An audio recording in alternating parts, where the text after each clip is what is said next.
good morning or good afternoon whenever you're watching this. Welcome again to the Lydia McGrew channel.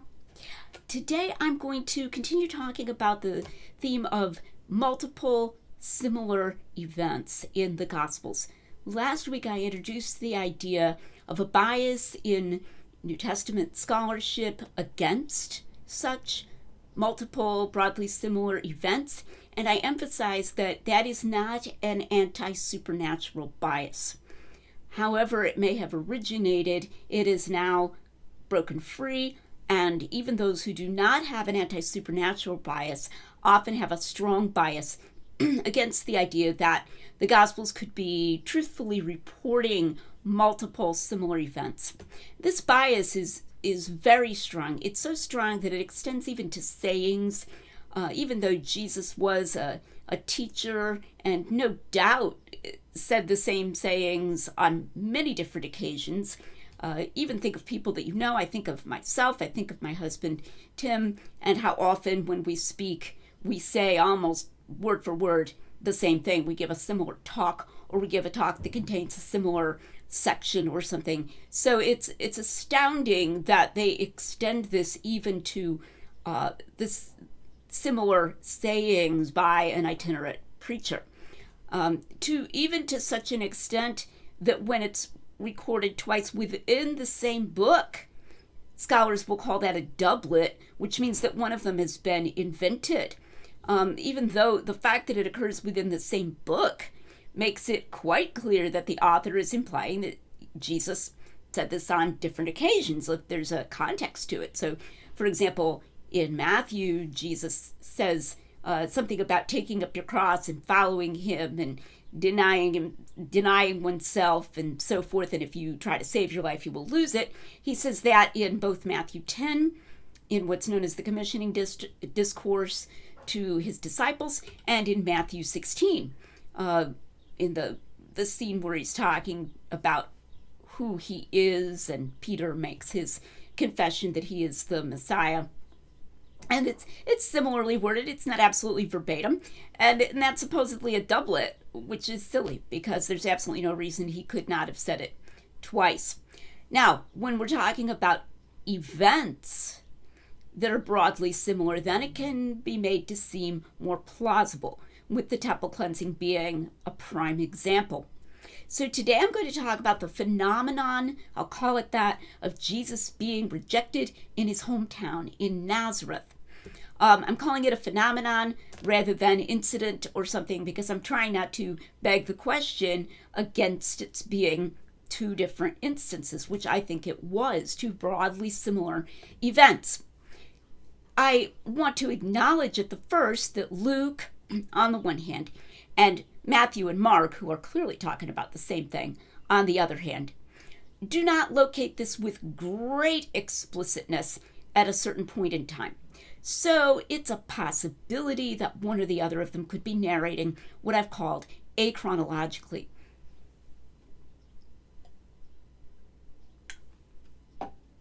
As you know, if you watch my stuff, achronological narration occurs when an author doesn't intend to communicate a highly specific order or a highly specific time period and so forth, but could be understood as if he did, but that's not really his intention.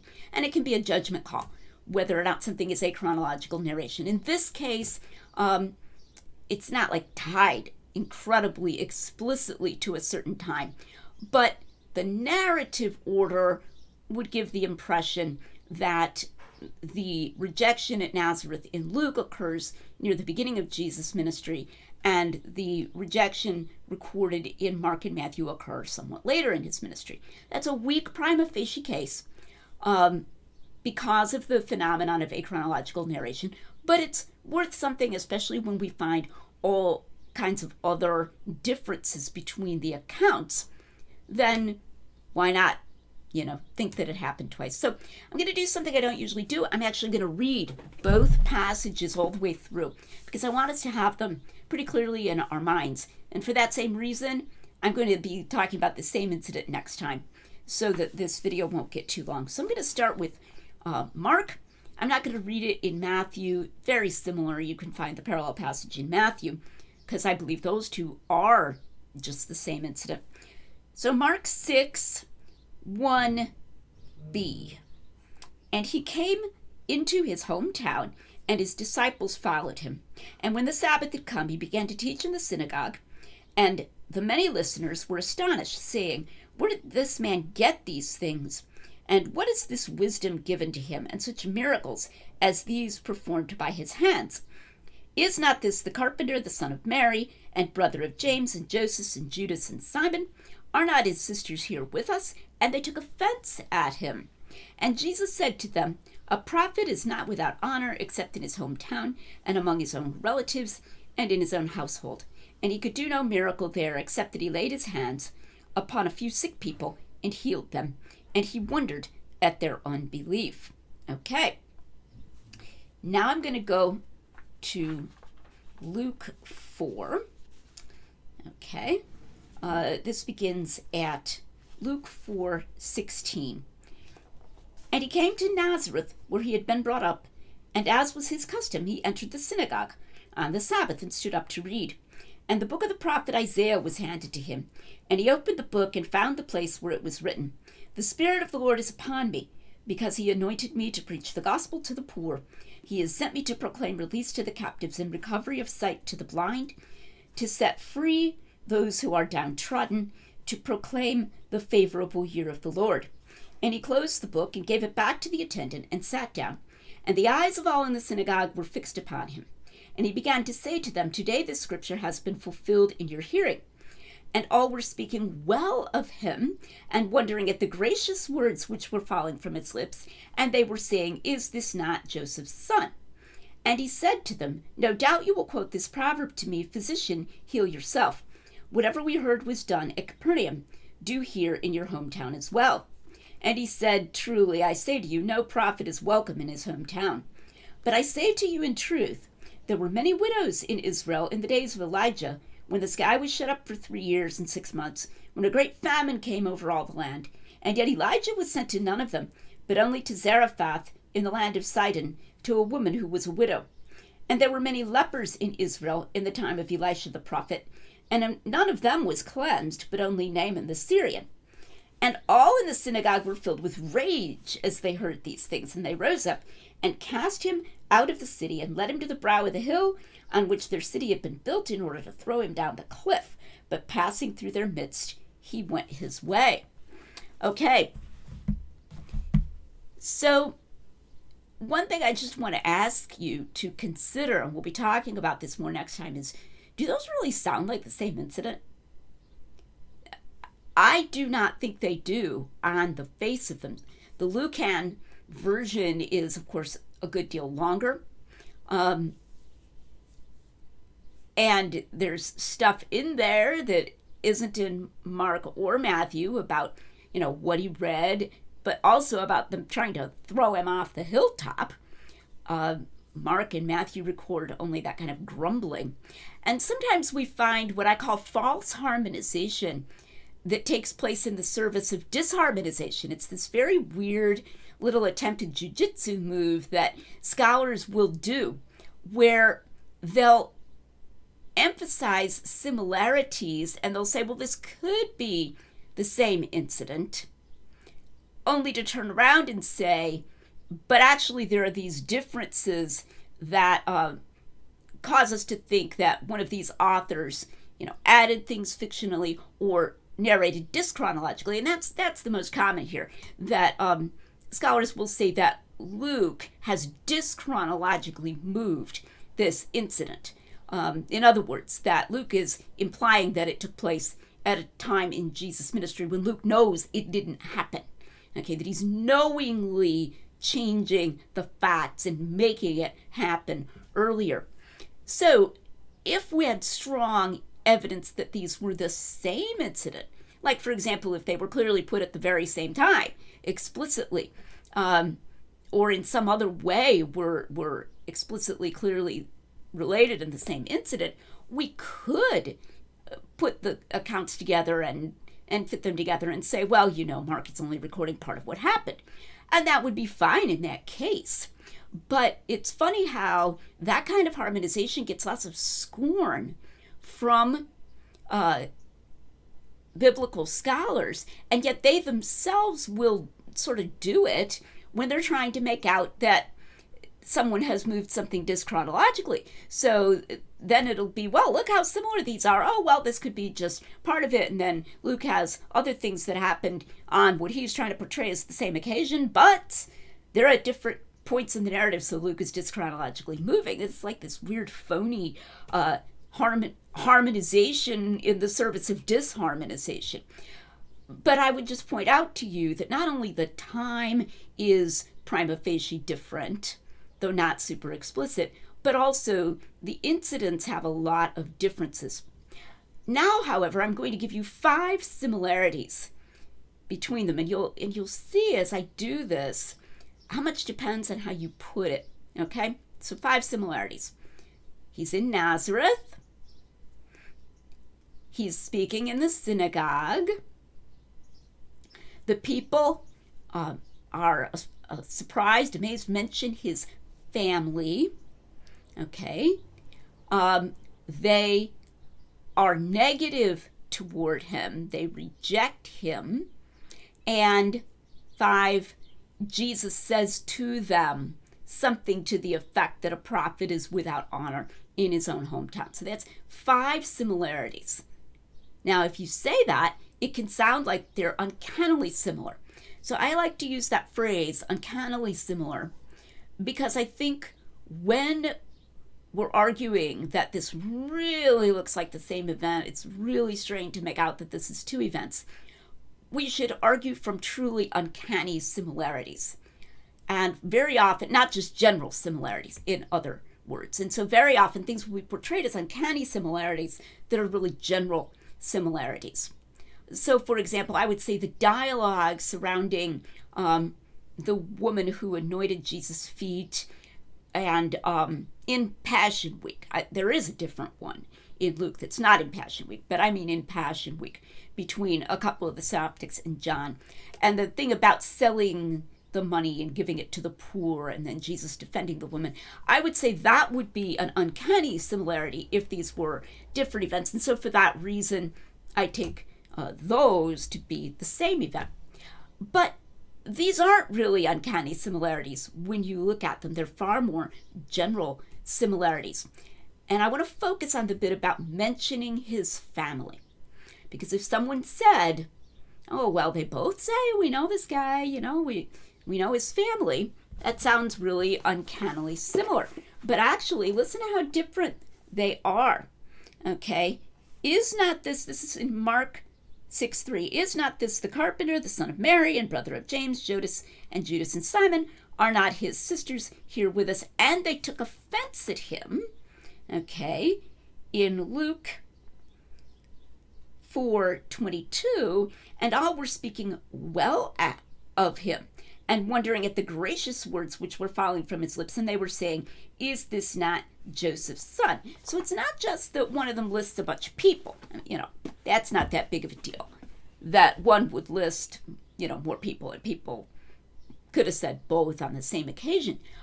Rather, it's that Mark portrays this as being a negative thing in the people's mind. We know his family.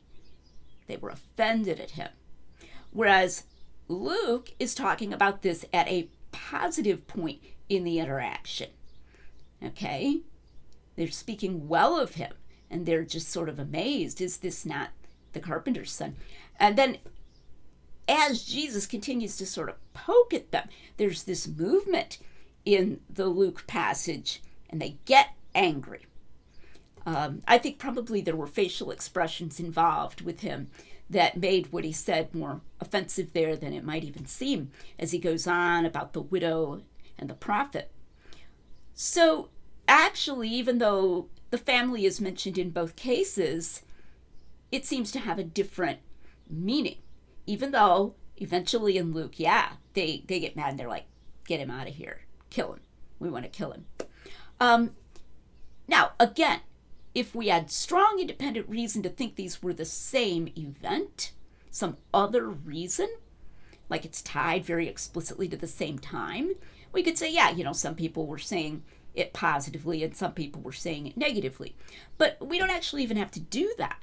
In other words, we can see these as two different events because there are a lot of dissimilarities, and I'll be talking more about that next time, these dissimilarities, and say, okay, in the earlier occasion recorded in Luke, they start out kind of positive, and then they're like, who do you think you are? And they get really mad, and they try to kill him.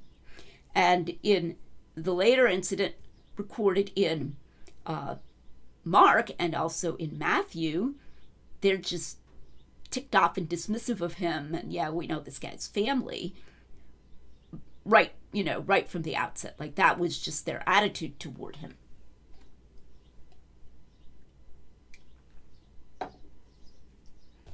I want to give one more point today about the general similarity and being rejected in one's own home, and this prophet is without honor in his own home phenomenon.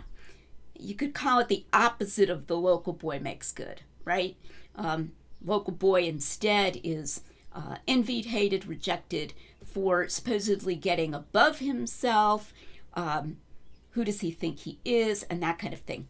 Here in the United States of America, we often think of ourselves as being very free of class consciousness. I read a lot of 20th century British novels set in maybe, the 1930s, 40s, 50s. And it comes up again and again, this person is getting above himself, where someone is trying to move into a class of society that he didn't belong to before. And in America, we would probably really give somebody the stink eye if they said he's getting above himself. We're like, what? We don't have dukes and lords and lower classes and that kind of thing here in America. At least we don't think that way. We like the self-made man, supposedly, somebody who pulls himself up from a humble beginning. That's why Abraham Lincoln is such a sort of folk hero in America, because he starts out in that log cabin and becomes president of the United States. You can be anything you want to be. But actually, we're not free of that kind of envy that we see in both of these passages, the kind of hatred of the local boy when he seems to be getting above himself. It's a human emotion. Envy is a human failing. And I have an anecdote from my own life. When I was a child, and again when I was a teenager, just through that whole time, there was a young lady who was maybe 3 or 4 years older than I was. Her first name was Jennifer. If you happen to see this, hi Jennifer. This is only positive about you. And she graduated from high school when she was 16 years old. I heard of that and I said, hey, I'd like to graduate from high school when I'm 16 years old. And you would hardly believe the negativity of the talk about Jennifer in our church, to which we both belonged, because she graduated at the age of 16 from high school. To me, I look back on it now and it's just the strangest thing. And I cannot count the number of times I had the same conversation with people, so multiple similar events, where someone said words to the effect, you don't want to be like Jennifer. You don't want to be like Jennifer by graduating at the age of 16. And I would be expressing my desire to graduate from high school when I was 16, and they said, you don't want to be like Jennifer, over and over again. Okay? And the implication, which nobody ever quite came out and said, was that Jennifer was getting above herself by daring to graduate from high school when she was 16, and that this indicated arrogance on her part. But it wasn't true. If you knew Jennifer, you knew that she had a lot of confidence, a lot of self-confidence, especially for her age. She was, in fact, brilliant and competent, but she was also friendly and kind. In fact, it probably would have been a good thing if I had been more like Jennifer. I think their notion of being filled with arrogance over one's abilities probably applied to me a lot more at the age of, 14, 15, and 16 than it ever applied to her. And when I went ahead and did graduate from high school when I was 16, I encountered one incident in particular that I won't go into and describe, of very, very unpleasant bullying. You think you're better than we are, for having graduated at the age of 16. And I went to college then in the fall when I was still 16. I was just resented greatly. So I bring that up to show that this phenomenon of rejecting Jesus in his hometown and almost more hostility to him in his hometown than anywhere else, even when he doesn't say anything as offensive to Jewish sensibilities as I and the Father are one. He doesn't say that in either of these places. But still, there's just this, kind of thing that could easily have happened more than once, and could easily have expressed itself in comments about his family.